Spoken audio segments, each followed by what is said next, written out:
He texted me the nickname I had deleted 10 minutes after posting it.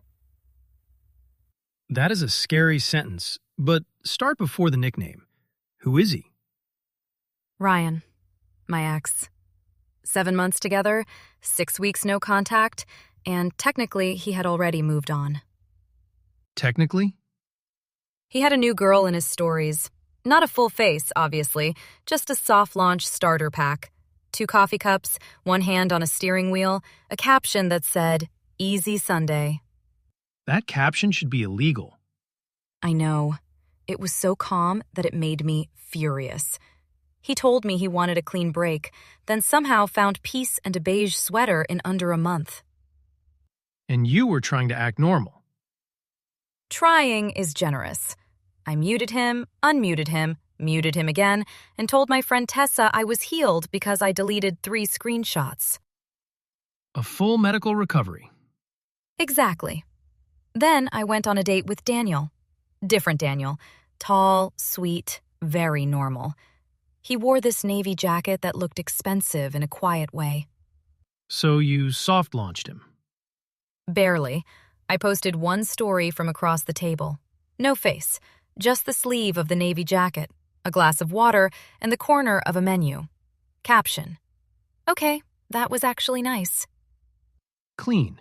Vague enough to make everyone nosy. That was the problem. Ryan viewed it in 4 minutes. After 6 weeks of no contact? After 6 weeks. And I know, 1 story view is not a message. People tap, people scroll, people are bored. I tried to be sane about it. How long did sane last? About 11 minutes. Tessa asked if I was officially Navy Jacket Girl now, and I laughed so hard I changed my display name to that. Mia became Navy Jacket Girl. On your profile? On my profile. Not in a story, not in a post, just the display name under my handle. How long? 10 minutes. 11:42 to 11:52. Then I looked at it and thought, this is humiliating, and changed it back. Did you post anything after that?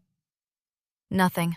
I put my phone face down like a woman making strong choices, then picked it up every 3 minutes like a woman making extremely weak choices. And Ryan texted. 12:18 a.m. He said, "Navy Jacket Girl moved on?" Okay, that is not the same as a random story view. That is what I said. My stomach went cold.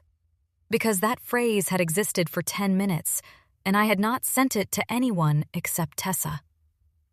There are a few safe possibilities. He saw your profile during that window. He saw a screen where it was visible. Someone else mentioned it. But it is definitely a timing clue. Tessa skipped all that and went straight to, "He is checking you. Send laughing emojis." Friends love a bad idea when they do not have to live in the aftermath. I wanted to send something petty. I wanted to say, "Why are you on my profile when your Sunday is so easy?"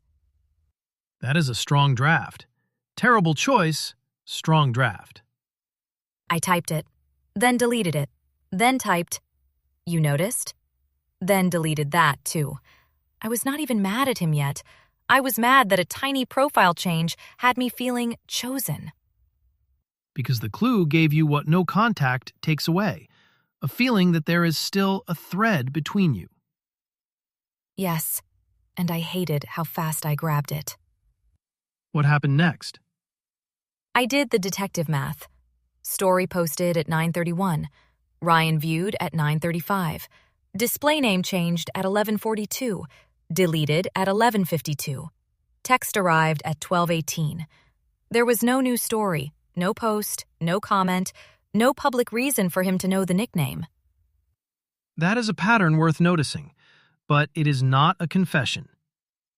That sentence would have ruined Tessa's night. Good. Tessa needed ruining. A pattern can tell you something happened in a window.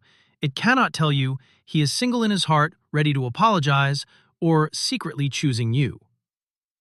I wanted it to tell me all of that. Of course you did. You were looking for a way to avoid asking the one question that could hurt. which was, Why are you texting me like this if you wanted no contact? I stared at that question for 20 minutes. And? I sent it. No emojis, no bait, no little profile trap. Just the question. That is painfully adult. I did not enjoy it. He replied the next morning. He said the soft launch hit him weird, and he guessed I was seeing someone. Then he said, I do not want to confuse you. Which is what people say while actively confusing you. Exactly. I asked if he wanted to talk for real. He said he did not know. There is your answer. The awful part is, the nickname clue was real. He really did notice something he probably was not supposed to admit noticing. Sure, the timing was real, his discomfort was real, but real attention is not the same as real availability.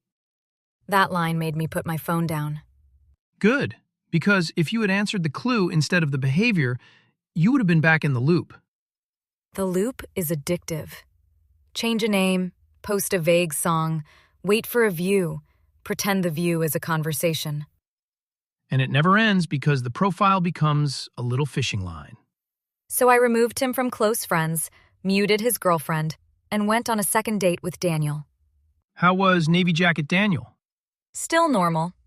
He asked me if I liked the restaurant before ordering for himself.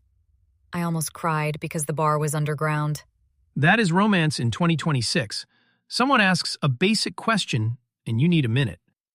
The weird thing is, once I stopped trying to decode Ryan, the new date felt less like revenge and more like an actual person. That is the whole point. Clues can help you stop doubting yourself. They should not become the relationship. If someone hears this and has their own tiny clue, what should they do? Write down the timeline if it keeps you from spiraling. Ask one direct question if the answer matters. Then, believe the answer, especially if it is blurry. And if they keep watching but never choose you? Then they are not choosing you. Attention is not a proposal. Curiosity is not a repair. A midnight text is not a plan. I wish I had known that before I gave 10 minutes of display name chaos so much power. You learned it cheaper than most people do. Ryan still watches sometimes. And I let it be a view. Nothing more. that is the clean break he asked for, even if you were the one who finally made it clean.